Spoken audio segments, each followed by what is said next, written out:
hakikatul istighna itu adalah al-istighna anis syai' labihi. Jadi pemenuhan kebutuhan yang sebenarnya adalah kita berusaha menghindari sebanyak mungkin kebutuhan yang sekunder, yang enggak penting. Bukan memenuhi semua yang kita inginkan. Jadi misalnya begini ya, kalau kita lapar, itu keinginan kita itu makan enak apa asal makan? Tentu jawabannya asal makan yang sehat. Tapi kalau nuruti nafsu kita, makannya yang enak, teman makan ya enak, terus di warung yang favorit. Ini kan satu kebodohan. Kenapa untuk makan saja butuh definisi sekian banyak? Yang kita harus kecewa, warung favoritnya bisa sudah tutup, atau kita ke sana harus macet, ribet. Yang benar-benar arif dan bijaksana itu adalah al-istighna anisya. Sesuatu yang tidak mendesak itu jangan jadikan kebutuhan. Sehingga kalau kita puasa misalnya, semua makanan itu enak karena kita sangat lapar. Sehingga Abul Qasim Al-Junaidi ketika ditanya, ma'idamu to'am, lauk makanan itu apa? Jawabannya lucu, alju, lapar. Kalau kamu lapar ya semuanya enak. Ini sudah mulai hilang. Kita bilang makan enak itu ya sate, ya gulai, ya pizza yang kita senang. Akhirnya apa? Untuk nikmati nikmatnya Allah itu kita jadi ribet. Apalagi yang orang-orang fasik harus ditemani perempuan yang tidak halal misalnya, atau harus ada ajudan, ribet. Nah pertanyaannya, orang yang ribet sama yang gak ribet itu pinter mana? Pinter yang gak ribet. Nah ini kearifan-kearifan yang mulai hilang. Lalu siapa yang bisa mewarisi itu? Ya ulama. Jadi ulama itu cara berpikir sebenarnya simple. Makanya mereka sering kalau tahajud itu, di antara makalah Sayyidina Ali paling terkenal dan yang menjadikan beliau punya derajat yang luar biasa, itu adalah kafani izzan an takuna li robban wa kafani fakhran an akuna laka abdan. Ya Allah, saya ini sudah begitu mulia, begitu terhormat dan sangat-sangat terhormat karena yang menjadi Tuhan itu Engkau. Jadi rumus pertama itu karena menjadi Tuhan itu Engkau. Hanya Tuhan yang abadi, Tuhan yang pertama, hanya Tuhan yang al-awwal. Coba ya Allah, kalau saya ini punya Tuhan Fir'aun, punya Tuhan mati jadi tontonan lagi, itu kerennya di mana coba? Andaikan kita punya Tuhan Fir'aun, atau punya Tuhan yang asal-usulnya manusia, apapun hebatnya manusia itu, kita punya Tuhan manusia itu. Tuhan yang lapar, yang kalau nggak makan mungkin pingsan, mungkin bisa kena COVID, nanti Tuhannya diisolasi. Kayak apa? Makanya ketika Tuhan Allah menyindir ketuhanan selain Allah itu, Allah hanya menyindir dengan kalimat sederhana, kana yakulani to'am, yang kamu tuhankan itu masih makan. Artinya kalau nggak makan ya lemes. Jadi lama-lama ada orang gini, alhamdulillah tadi Tuhan mampir ke saya, kelihatannya lapar, setelah tak kasih makan sehat lagi. Susah nggak punya Tuhan yang seperti itu. Beda dengan Tuhan kita. Tuhan yang nggak butuh makan, nggak butuh minum, al-qayyum, zat yang berdiri sendiri tanpa butuh yang lain. Al-awwal, sebelum ada langit bumi sudah ada Tuhan kita yaitu Allah. Bandingkan dengan Tuhan-Tuhan yang dipertuhan yang lain, yang adanya setelah bumi, misalnya Fir'aun dan sebagainya. Sehingga Sayyidina Ali pertama jadi kebanggaan apa? Kafani izzan antakuna li robban. Saya ini keren betul karena punya Tuhan yaitu Engkau. Tuhan yang lahul asma'ul husna, Tuhan yang semuanya punya kebaikan, punya keabadian, punya keagungan. Terus wa kafani fakhron an akuna laka abdan, dan saya bangga sekali karena saya menjadi hambamu. Kalau saya jadi hambanya Pak Rektor ribet kan, sudah tak hormati ternyata nanti tidak rektor, ya kan ribet kan. Terus pokoknya ribet, jadi budaknya manusia itu ribet. Makanya ada seorang wali datang ke temannya yang jadi presiden atau jadi raja. Datang ke situ karena tidak punya uang, mau minta uang karena temannya raja. Setelah sampai sana ternyata temannya ini karena orang soleh pas berdoa, ya Allah saya minta ini, minta ini, minta ini. Terus si wali tadi pulang. Tanya, kenapa kamu pulang? Ternyata dia sama, masih minta-minta kayak saya. Jadi sederhana deh. Sama-sama minta kamu, minta zat yang kamu mintain katanya. Jadi dulu itu orang itu sebegitu dekat dengan Allah. Sehingga si raja ini terus ketemu wali tadi tanya, kenapa kamu menyepelekan saya padahal sekarang saya raja? Terus ditanya sama wali tadi, karena temannya, kalau kamu di padang pasir tidak bisa minum, dan harus minum 1 gelas dengan ongkos kamu harus mengasihkan semua kerajaan kamu demi minuman itu. Pilih mana, minuman apa tetap jadi raja? Ya saya milih bisa minum. Saya tidak raja tetap hidup, tapi kalau nggak minum mati. Bagaimana Anda bangga dengan satu kerajaan sing la yusawi kak samain, yang tidak sama dengan segelas air. Jadi artinya terus mereka melihat jadi raja itu ya biasa, jadi presiden biasa, jadi rektor biasa. Karena mereka biasa berlogika hakikatul izzah itu ya taqarrub ilallah, yang benar-benar terhormat itu ya dekat dengan Allah. Begitu seterusnya mereka bikin paradok-paradok yang aneh, tapi itu menjadi pelajaran.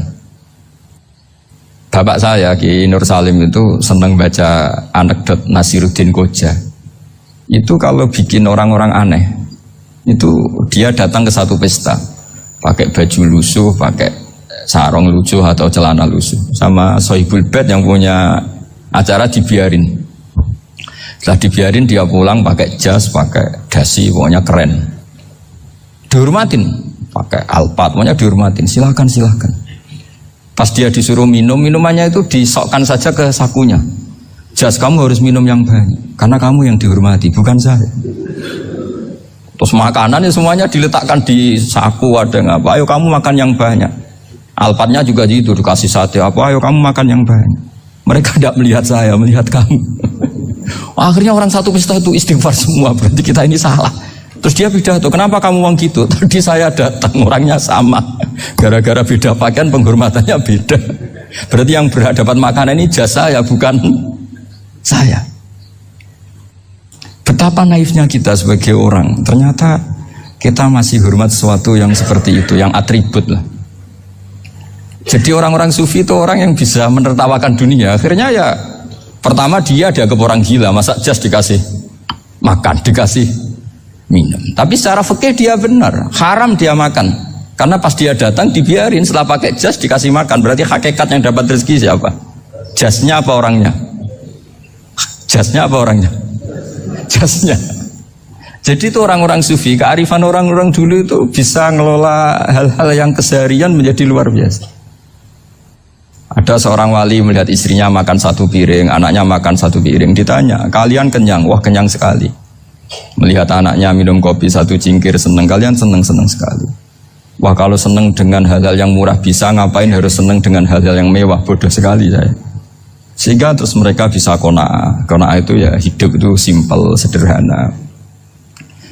Jadi tentu saya tidak akan ngomong yang muluk-muluk, selain itu tidak bidang saya juga apa ya. Kita ini butuh obat di kondisi Covid seperti ini, butuh kesederhanaan, butuh apa ya, istighna tadi. Kita harus istighna billah an ghairillah. Jadi sudah cukup bahwa Allah ini segalanya. Sehingga tadi saya dengarin himnenya Unisula, yang paling saya kagum adalah dimulai dengan kalimat-kalimat thayyibah. Di antara tugas suci Nabi Ibrahim dan semua Nabi adalah wa ja'alaha kalimatam baqiyatan fi aqibih. Nabi Ibrahim itu Nabi yang diberi gelar Allah. Dia adalah Nabi yang menjadikan kalimat tauhid itu kalimat yang abadi. Fi aqibih, di anak turunnya, di semua generasinya, baik anak turun karena gen maupun karena pembinaan, karena pendidikan. Ini penting sekali saya utarakan karena apa? Satu kehidupan itu sebenarnya digerakkan oleh kata-kata, oleh mutu kalau oleh bahasa modern. Sehingga banyak ulama mengatakan al-ibarat qutun li'ailatil mustami'in, bahwa redaksi atau moto atau pegangan hidup itu penggerak kehidupan. Sehingga sebetulnya manusia itu digerakkan oleh kalimah-kalimah itu, oleh moto-moto itu, oleh prinsip-prinsip hidup itu. Misalnya orang Palestina itu tiap hari ke pasar gitu. Mereka ke laut gitu. Ditanya, kenapa tidak takut tembak Israel? Jawabannya lucu. Kena tembak ya mati, nggak makan ya mati, nggak kerja ya mati. Ya sudah, sama-sama mati ya mendingan aktivitas normal.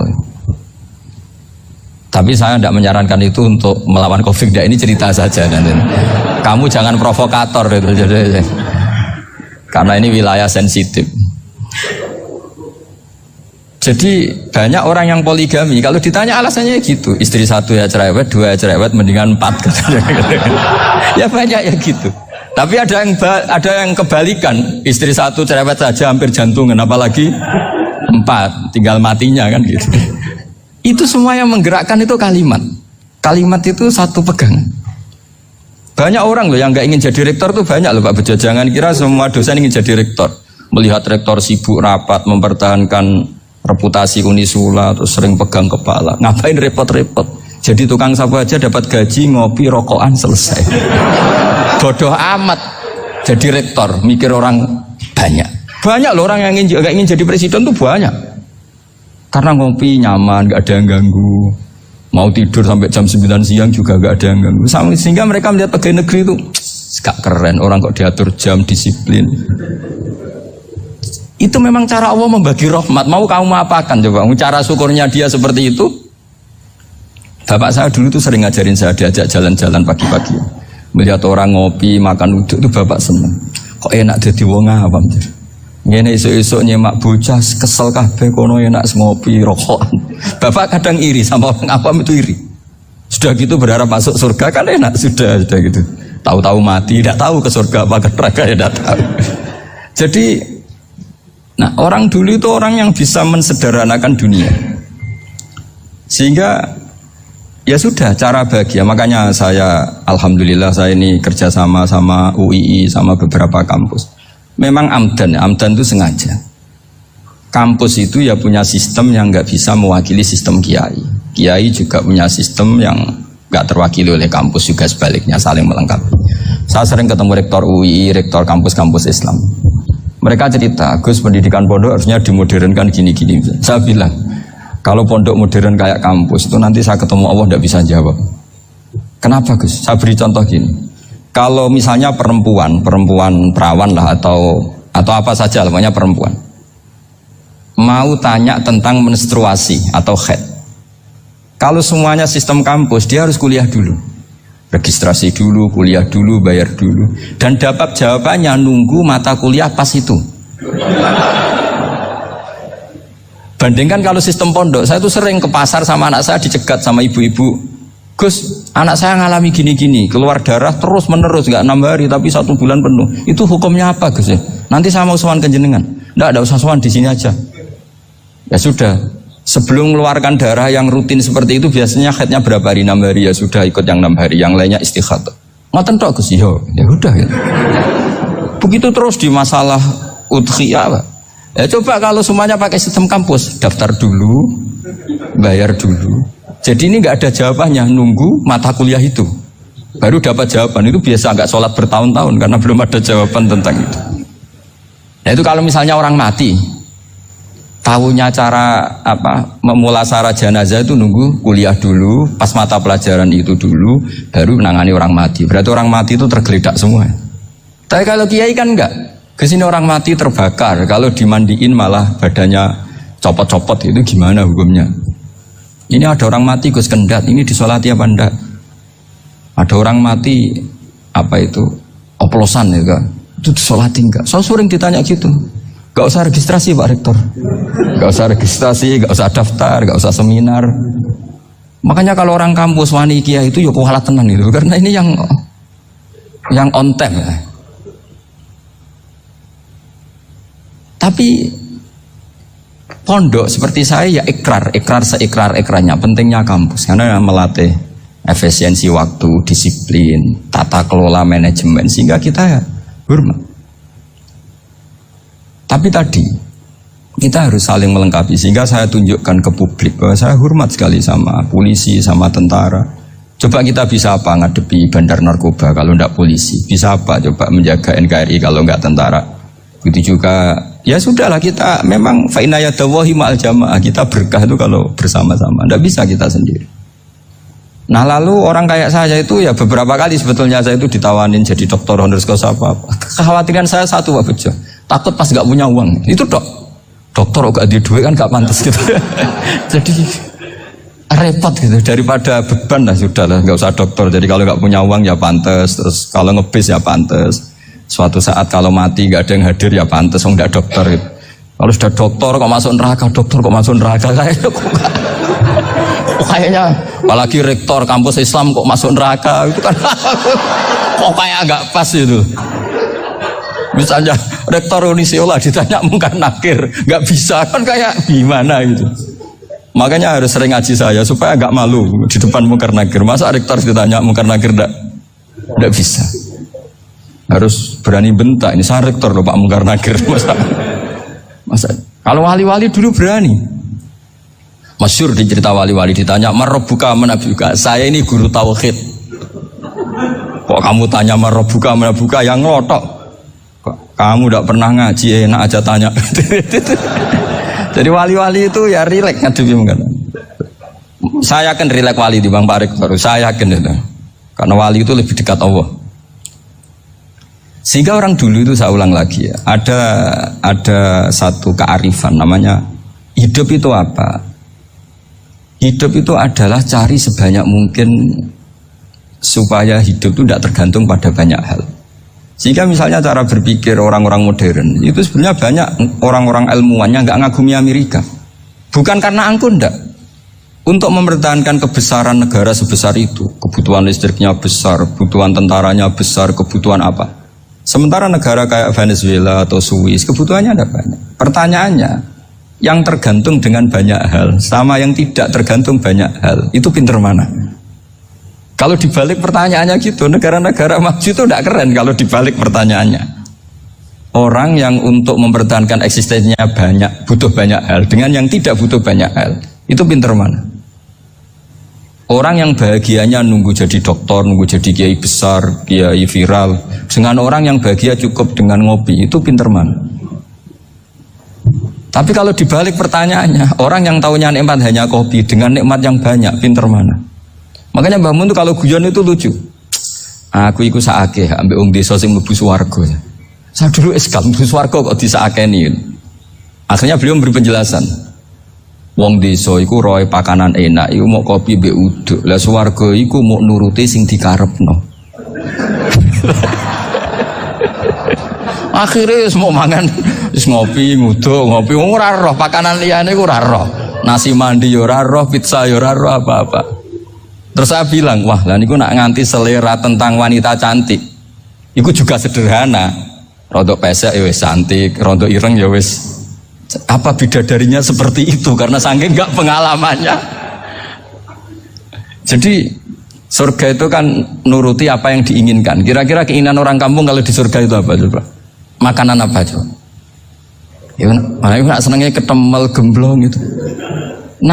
Artinya malaikat lebih suka nangani surganya orang-orang kampung timbang Pak Rektor. Ini sudah ribet ini.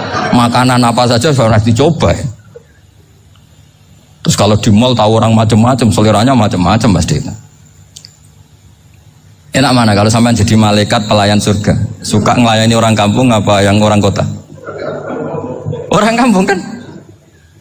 Jadi ya itu guyon tapi itu menjadi pikiran kita bahwa orang yang banyak kebutuhan itu sebetulnya banyak kebodohannya karena menggantungkan kebahagiaannya dengan banyak hal. Makanya Imam Syafi'i ngendikan istighna itu apa? Al istighna anisya'i. Yang dikatakan kecukupan adalah berusaha sebanyak mungkin banyak hal tidak kamu butuhkan. Bukan memenuhi semua kebutuhan kamu karena nafsu kamu ini tidak ada batasnya gitu. Kalau kamu penuhin nggak akan selesai. Itu ada perempuan yang kurang cantik itu minta doa saya, Gus doain suami saya kaya. Terus tak guyonin, terus nggak minta. Kalau suami kamu kaya, yang pertama dirubah itu apa? Rumah supaya rumah saya bagus. Kedua apa? Mobil supaya mobil saya bagus. Nanti yang dievaluasi itu kamu. Mobil bagus, Alphard, rumah mewah, istrinya kamu pasti itu dievaluasi. Langsung nggak usah sudah gini aja kan. Jadi pertama yang dievaluasi itu kaya itu coba kalau suami kaya itu yang dievaluasi pertama rumah ya, rumah ganti. Setelah itu apa? Mobil. Kira-kira berikutnya akhirnya sudah nggak jadi. Nabi Ibrahim itu pernah minta umur panjang, keren umur panjang. Sama Allah nggak dijawab. Datang orang tua gitu mertamu ke Nabi Ibrahim, terus disuguhi dikasih kurma. Apa itu? Kok kurma apa? Anggur yang sudah matang sekali sudah. Dimakan, setelah dimakan meler keluar lagi, dimakan lagi meler lagi. Terus Nabi Ibrahim masuk lagi ke kamar. Ya Allah, doanya tak cancel. Nanti kalau saya tua kayak itu. Jadi Allah itu gak jawab langsung tapi ngirimkan itu. Akhirnya ya Allah gak jadi. Nanti takut itu. Saya pernah ngalami jadi kiai tadi, ada ibu-ibu ya kurang, ya gak pati cantik lah. Suaminya tuh miskin sekali. Minta doa saya supaya kaya. Bareng tak kasih pertimbangan itu, udah gak usah, gak jadi itu. Jadi itu kearifan. Tapi kearifan ini harus kita tanamkan. Saya nggak bisa membayangkan Indonesia yang besar ini, andai kan tidak ada qanaah, nerimo ing pantum. Coba sekarang ada COVID. Andai kan Indonesia itu kayak Perancis. Saya beberapa kali punya tamu orang yang hidup lama di Perancis, bahkan dapat istri orang Perancis. Itu dulu nggak begitu mencintai Indonesia. Tapi setelah di Perancis 2 tahun, wah Indonesia hebat. Di Perancis itu kata dia kalau cerita, semua kebutuhan masyarakat itu dibebankan ke negara. Apa saja minta negara, apa saja nyoal negara. Sementara Indonesia, coba kalau Indonesia mengalami seperti ini kok tidak ada qanaah rimo ing pantum, bisa kios Indonesia. Orang miskin nyalahkan negara, kelaparan nyalahkan negara, apa saja. Tapi barokahnya dididik kiai jogeman nyalahno wong liya. Urip romo ing pantum, diame. Sampai gak ngerti kalau Covid. Banyak tuh orang-orang kampung itu, orang lugu-lugu itu. Mbah niki saking Covid, salam ning Covid, muga-muga umure panjang. Dikira Covid itu nama orang yang ahli sosial itu. Mbah niki dana saking Covid. Matur nuwun sampekno salamku, muga-muga umur panjang. Bingung kan yang nganterin ini. Ini gimana yang mau menjelaskan nih? Memang nggak paham. Ribet kan. Tapi saya pastikan bahwa dengan keadaan seperti ini kita bahagia, kita stabil, itu jelas barokahnya kalimah tadi, moto tadi atau pegangan hidup tadi. Makanya disebut al-ibarat qutun li'ailatil mustami'in, bahwa redaksi atau kata-kata atau pegangan atau filosofi hidup, apalah namanya itu adalah penyemangat. Penyemangat. Karena kata-kata ini memang luar biasa. Ketika sahabat perang demi kebenaran, zaman itu ya pasti benar karena yang dibela Nabi. Dulu itu kan enak zaman Nabi, yang dibela mesti benarnya, musuhnya mesti salahnya. Sehingga dulu itu memang harus tegas. Kalau sekarang mau tegas gimana? Yang kamu bela tidak mesti benar, musuhnya tidak mesti salah. Ribet kan kalau misalnya saya tukaran sama Pak Rektor, kamu mau bela mana kan bingung. Saya tidak mesti benar, saya tidak Nabi. Pak Rektor apalagi gak mesti benar lagi kan? Ribet kan? Jadi kalau kita mau perang sekarang itu mau pede gimana? Enggak. Makanya banyak ulama sekarang tuh mau tegas tuh gak berani karena ya banyak hal yang abu-abu lah wilayahnya. Misalnya pilihan presiden atau pilihan bupati, pilihan menteri. Kamu mati-matian bela itu. Yang kamu bela tidak mesti benar, musuh kamu tidak mesti salah. Misalnya pilihan bupati, wah ini kabupaten ini baik kalau bupatinya ini, yang satu bilang ini, terus tim suksesnya kamu tanya, kamu yakin? Ya enggak juga. Lah kenapa semangat? Kan saya botohnya, paling alasannya ya itu aja, bukan yang lain. Beda dengan zaman Nabi, Nabinya mesti benar, Abu Jahalnya mesti salah, kan enak aturan mainnya jelas. Singkat cerita dalam perang itu banyak sahabat yang ngalami luka, ngalami apa gitu. Kemudian curhat lah ke Nabi, ya Nabi gara-gara derekkan jenengan, ngikuti jenengan saya harus ngalami seperti ini. Ngiranya orang itu diapresiasi sama Allah keluarnya. Ternyata sama Allah gak diapresiasi. Malah diturunkan ayat intakunu ta'lamuna fa innahum ya'lamuna kama ta'lamun wa tarjuna minallah ma'ala yarjun. Kalau kamu sakit karena perang, orang-orang kafir itu ya sakit, itu saja berani padahal demi kekafiran. Wa tarjuna minallah ma'ala yarjun, padahal kamu punya nilai lebih yaitu berharap kepada Allah yang mereka tidak punya. Saya jadi kiai itu ya kadang mangkel. Karena yang benci ya benci, yang seneng itu ngel-ngel loh kayak Pak Bejoy. Jadi semuanya ribet. Nah iya, yang benci ya ganggu, yang seneng ya ganggu, tambah nemen. Seribet. Tapi kalau sudah ingat bandar narkoba, mereka berhadapan dengan polisi, kadang ditembak karena kesalahannya terlalu fatal. antar persaingan mereka juga bisa tembak-tembakan karena merebut pasar narkoba. Itu saja mereka berani. Kok kita yang jadi kiai kadang dicium tangannya, dihormati gak berani, hanya takut musibah-musibah kecil lah, atau problem-problem kecil. Lah iya, kalau kita bandingannya gitu. Kalau kamu mau tahajud kedinginan, itu masih nanti dihisab Allah itu gitu. Maling ayam itu keluar malam-malam, hanya dapat ayam. Itu gak takut dingin. Ya gak takut digebuki masa. Kamu mau tahajud saja takut dingin. Makanya nanti hisabnya orang soleh itu nanti dijajarkan orang dolim. Terus diperbandingkan. Wah itu habis kamu kalau itu. Jadi misalnya Unisola mau rapat, tapi ini malam, kalau malam dingin nanti sama masuk angin. Anak-anak pang di perapatan aja berani kamu. Kalau sudah perbandingannya gitu tuh ribet kita nanti. Makanya itu kalimat itu moto atau filosofi hidup. Sehingga diulang lagi nasihat itu. Iyam saskum korhun fakodu masal koma korhum mislu. Kalau kamu kena luka, orang-orang yang nggak benar juga akan kena luka. Itu aja berani demi ketidakbenaran. Masa kamu demi kebenaran nggak berani? Akhirnya orang itu, ya itu kalimat, itu heroik.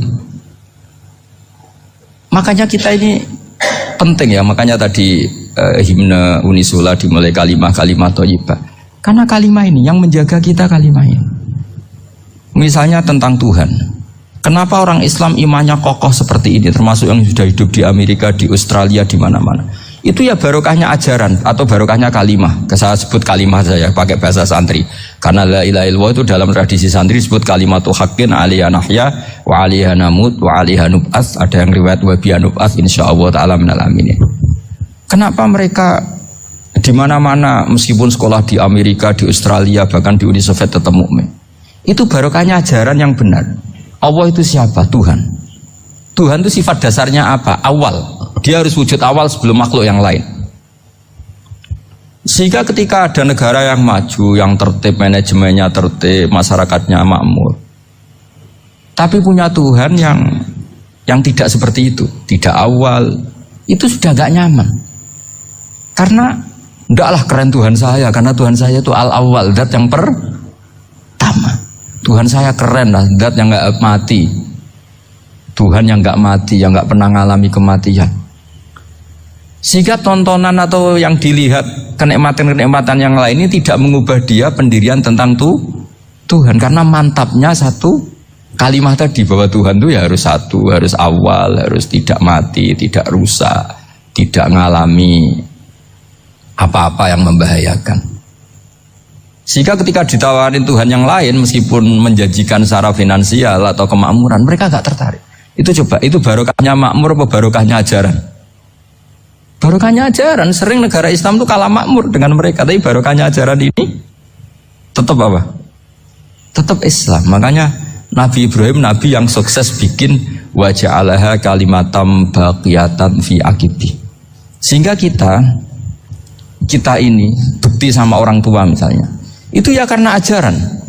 Suwargamu itu karek wong tuamu. Nak wong tuamu ridho, Allah ridho. Nak ora ridho, Allah ora ridho. Ridho Allah fi ridhol walidain wa sakhatu wa sukhtu wa fi sakhatil. Sehingga ketika ada orang tua yang agak brengsek gitu, anak-anak tetap hormat. Punya orang tua yang miskin, yang sudah miskin, tukang tombok nomor, banyak kan di kampung gitu. Ya tetap hormat. Coba kalau dari awal kita ngajari orang tua kamu hormati, ya kalau baik, kalau tidak usah. Bisa geger Indonesia. Tapi barokahnya ajaran-ajaran itu Indonesia tertib karena ada ajaran. Nah ini di sini pesantren dan Unisula semua harus berkontribusi membuat ajaran yang benar itu adalah ciri utama Islam. Sehingga Islam ini dimulai dengan ajaran kalimatu haqqin alaiha nahya wa alaiha namut. Sehingga kita tenang seperti ini. Saya ini termasuk kiai yang tenang. Meskipun kata orang banyak saya ini kiai besar, tapi termasuk kiai yang paling tenang. Termasuk yang paling tenang. Karena saya ini pakai mazhab orang-orang hebat. Saya berkali-kali cerita, orang kayak Imam Syafi'i itu orang yang luar biasa. Saya berkali-kali cerita, orang yang tadi nyium tangan kamu ya Imam Syafi'i, di belakang tuh ngerasani kamu, menghujat kamu. Jawabannya enak saja. Berarti saya alhamdulillah orang yang wibawa. Buktinya di depan saya nggak berani. Jadi enteng saja. diceritain sebagian kampung, sebagian separuh dari warga kamu itu gak suka kamu. Ya bagus lah gak suka saya, gak akan utang duit saya. Di mana-mana orang utang tuh karena teman dekat. Kalau gak seneng pasti minimal gak utang, gak pinjem mobil, gak pinjem apa. Berkah mana yang seneng sama yang gedeng? Jadi dianggap enteng saja. Semua yang dialamin dianggap enteng saja. Misalnya punya istri pemarah, ya baguslah marahin suami. Kalau marahin tonggo malah ribet. Jadi kamu harus terima kasih kalau dimarahin istri. Baguslah marahin saya mah, kalau marahin tonggo ribet. Jadi enteng saja. Tapi kita sekarang tuh karena nafsu ya, sehingga menghadapi hidup ini ribet. Ulama dulu kalau mau mati itu senengnya bukan main. Sudah lama saya ini ingin gak maksiat. Kayaknya gak maksiat paling efektif itu mati. Ya tidak apa-apa Gusti, kalau sebaiknya mati ya mati aja. Enteng saja. Jadi melihat kematian itu akhir dari segala keburukan atau potensi keburukan. Apapun baik kita sekarang, suatu saat mungkin kita nggak baik. Yang bisa menghentikan ketidakbaikan atau potensi ketidakbaikan itu apa coba? Mati kan? Berarti mati itu mengerikan apa menyenangkan? Mesti kamu tidak berani menjawab. Meskipun secara ilmu kamu berani, tapi secara rasa agak berani kan? Saya ulang lagi ya, yang bisa menghentikan keburukan atau potensi keburukan itu apa coba? Apa? Kematian. Berarti kematian itu menyenangkan atau menyusahkan? Apapun kamu tidak berani jawab karena kamu agak-agak duniawi itu kelihatannya. Tapi secara ilmu, kamu tahu kan kalau mati itu tidak buruk-buruk banget. Karena apa? Itu akhir dari segala keburukan. Sehingga Nabi ngajarkan kalimat itu begitu luar biasa. Allahumma ahyini maka natil hayatu khairan li wa tawaffani maka natil wafatu khairan li. Nabi melihat dunia itu begitu indah. Ya Allah, kalau saya ini hidup, anggap saja hidup ini ziyadatan li fi kulli khairin, menjadi modal saya menambah segala kebaikan. Jika suatu saat saya mati, anggap mawon rohatan li min kulli syarrin, itu akhir dari segala keburukan saya. Sehingga mati hidup ya baik karena di situ kita bisa berkontribusi beramal soleh. Mati juga baik karena mengakhiri segala keburukan. Nabi nate ngendikan lagi, ajaban li amril mu'mini inna amrahu kullahu khair. Orang mukmin itu mengagumkan, semuanya baik. In asobathu na'ma syakara fakana khairan lah. Kalau baru dapat nikmat dia syukur, maka itu baik. Wa in asobatu dharra sabara, kalau dapat masalah mereka sabar, itu juga baik. Sehingga orang mukmin dua sisinya pasti baik. Itu juga kalimat, maksudnya moto atau pegangan hidup. Nah berikut ini saya beri contoh, ini kenangan saya, ini contoh terakhir. Masalah jadi orang terkenal maupun tidak. Di sini dicontohkan Imam Ghazali di halaman 367 di kitab saya 367, juznya 3 di kitab Ihya Ulumuddin. Di sini beliau cerita betapa untuk menjaga ikhlas sebaiknya orang itu tidak terkenal, tidak syuhrah, tidak terkenal. Oke, itu kita sepakat ya, karena kalau terkenal mungkin orang dipaksa publik dengan tanda kutip untuk selalu berbuat baik, tapi karena jaim lah, jaga image atau apa. Tapi ketika dibalik pertanyaannya, kamu rela yang terkenal itu orang nggak benar, sementara yang orang benar itu nggak terkenal. Lalu masyarakat tahunya yang tidak benar. Kalau pertanyaannya dibalik gitu, orang baik wajib terkenal enggak? Kalau pertanyaannya dibalik seperti itu, dokter yang benar tidak terkenal, yang malpraktek terkenal. Kamu ingin kondisi seperti itu? Gak ingin kan? Kampus yang bagus gak terkenal, kampus yang bagus gak terkenal, yang gak bagus. Nah, artinya apa? Gara-gara olah kata, olah pikiran, ini logika jadi rubah. Lagi-lagi apa? Jawaban itu ada di kata-kata sebetulnya. Makanya bab-bab seperti ini tidak usahlah kita berdebat, berpolemik. Sebaiknya orang itu humul, menutup diri, apa sebaiknya orang terkenal, itu nggak perlu seperti itu. Sudah terserah Tuhan saja. Makanya saya mulai dulu ngaji sampai sekarang itu ya tidak punya punya ikon tertentu atau punya website tertentu, enggak. Sudah terserah pangeran. Sudah saya juga tidak sok suci materialistik atau enggak, ya tidak mikir saya. Bukan apa-apa ya, karena saya ini kiai, jadi biasa urusannya sama Allah, tidak sama makhluk. Jadi pusing kalau sama sarah-sarahnya makhluk itu pusing. Meskipun rektor kalau nasihati saya pasti tidak saya terima, itu tetap makhluk, itu sudah ada ngefek kalau saya itu sudah ada itu. Bukan karena saya sombong, ya memang makhluk betul gitu, bukan cuma nasibnya bejo aja, tapi makhluk tetap makhluk. Saya beri contoh ya. Ini makalah yang ditulis Imam Ghazali. Ya, i'lam aslahaka Allah anna aslal jahu wa intisarus sayyid atau sayyidi wal istihar. Wa huwa mazmum itu. Balil mahmudu al-khumulu illa man saharahu wa ta'ala li nasri dini min ghairi takallufi talabi syuhrati minhu. Jadi kalau kamu ingin ibadah kamu selamat, ya kamu jangan terkenal. Tapi resikonya adalah kalau kebaikan itu tidak terkenal, maka agak dikenali. Kalau agak dikenali berarti masyarakat hanya punya percontohan yang tidak baik, karena yang baik tidak terkenal. Jadi itulah ulama-ulama dulu. Jadi apa-apa itu dibanding-bandingkan. Kemudian nanti kelihatan, jawabannya itu kelihatan. Jadi ulama dulu itu biasa ngarang misalnya afatun nikah, sisi negatifnya nikah. Harus ngurmat istri, harus macam-macam, kalau terlantar itu ya dosa. Seperti tadi Pak Marsudi cerita, kalau orang ngapalkan Quran itu takut lupa, kalau lupa itu jadi dosa. Pertanyaannya, kalau semua orang takut lupa, takut dosa, semua orang nggak hafal Quran karena potongan-potongan lupa. Cara berpikir tidak seperti itu. Kalau berpikir ya namanya hafalan, ya inginnya hafal, kan nggak ingin lupa. Lah nanti kalau takdirnya lupa karena hal-hal yang dimaklumi oleh syariat itu enggak yang termasuk dosa. Yang dosa itu lupa takliwiri udhrin syar'iyyin, lupa yang tidak ada sebab yang apa? Syar'i. Tapi lupa bawaan EQ-nya tidak bagus. Lupa bawaan sering dibentak. Oh itu enggak masalah karena bawaannya orang tertekan itu ya lupa. Coba kamu hafal Quran, terus punya kredit jatuh tempo, pas hari itu aku yakin enggak cerdas sudah. Itu bawaannya orang tertekan itu pasti lupa. Jadi ya saya teruskan ya. Jadi terus ada makalah yang sangat bagus sekali tentang itu. Saya baca ya. Wa yadullu ala dzalika anna Allah azza wa jalla amaral anbiya'a bi idharil amali lil iktida wa khassahum bi mansibin nubuwah. Wala yajuzu ayyudhanna bihim annahum khurrimu afdhalal amalen.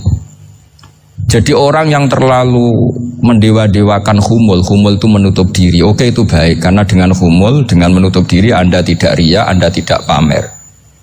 Tapi kata Imam Ghazali, kamu juga harus ingat, di antara syaratnya Nabi itu harus mengumumkan kalau beliau itu seorang Nabi. Harus memaklumatkan kalau beliau seorang Nabi, supaya bisa diikuti. Caranya sholat harus diumumkan, sehingga Nabi itu mengatakan harus jamaah. Karena dengan cara jamaah itu bisa shollu kama ra'aitumuni usolli. Coba kalau Nabi sholatnya nggak diperlihatkan, kamu harus sholat yang benar. Caranya gimana ya Rasulullah? Itu rahasia. Bingung nggak kira-kira? Bingung nggak? Ya misalnya amal rahasia selalu lebih baik. Terus ada pertanyaan, Nabi ngendikan kamu sholat yang benar. Caranya gimana Nabi? Ya itu rahasia. Terus gimana coba? Tapi Nabi ngendikan apa? Shollu kama ra'aitumuni usolli. Ya sudah, kamu sholat, niru saya sholat. Berarti Nabi sholatnya diperlihatkan apa disembunyikan? Diperlihatkan. Jadi begitu juga saya berkali-kali bilang, orang tahu kalau itu bidan ya berdasar tulisan itu bidan. Tahu kalau itu dokter gigi ya itu dokter gigi. Jangan sampai gara-gara tidak ada tulisan mau beli alat bangunan di dokter gigi, mau periksa gigi di toko bangunan. Gara-gara apa? Nggak ada maklumat. Nah, di sini ulama-ulama selalu memaklumatkan dirinya. Termasuk Imam Ghazali ketika ngarang kitab dinamai Ihya Ulumuddin, bahwa kitab ini bisa menghidupkan ilmu-ilmu agama yang mulai hilang. Begitu seterusnya. Jadi ini ngaji ya. Jadi orang itu harus ngerti. Jadi jangan nuruti emosi sendiri atau logika sendiri. Bahwa saya suka khumul, ya monggo, agama Islam menyediakan sarana itu. Uzlah itu ya punya sisi kebaikannya sendiri. Tapi syuhrah terkenal asal tidak nuruti nafsu juga punya sisi kebaikannya sendiri. Setidaknya umat ini punya satu master kebaikan yang mudah diakses. Tapi tadi saya ulang lagi, jangan karena hadzun nafsi, jangan karena kepentingan pribadi. Makanya di sini disebutkan Wa yadullu ala dzalika ay ala syuhrah anna wa ta'ala amarul anbiya bi izharil amal lil iktida. Allah selalu memerintahkan para nabi kalau ngamal kebaikan ya harus dimunculkan supaya bisa ditiru. Yaitu tadi kita tidak bisa bayangkan kan kalau misalnya Nabi menyuruh kamu harus sholat yang benar, kemudian sholatnya Nabi sembunyi. Kalau ditanya, Nabi saya niru siapa? Wah itu rahasia, kamu nggak boleh lihat sholat saya, saat takut tidak ikhlas. Ribet kan? Sehingga jamaah itu statusnya tetap harus.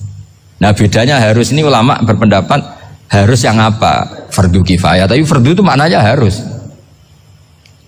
Tapi bukan berarti kalau nggak jamaah sholatnya nggak sah, nggak. Tetap tapi statusnya jamaah tetap apa? Harus. Nah barokahnya harus ini orang yang baru sholat, sholatnya langsung benar karena ada yang diikutin. Coba kalau mantan dukun baru sholat terus sholat sendiri, itu mesti mirip mantra ya. Karena dia tidak ada master percontohannya. Tapi barokahnya ada master, orang paling bodoh pun kalau sholat ya benar, karena standar ada komandonya, ada imamnya. Sehingga Imam Ahmad malah berpikir keras, syarat sahnya sholat itu harus jamaah. Cara pikirannya Imam Ahmad keras sekali beliau. Sehingga kalau orang sholat sendiri kok ada orang lain yang maunya berjamaah harus bayar, orang itu harus bayar demi sahnya sholat. Itu madzhabnya Imam Ahmad.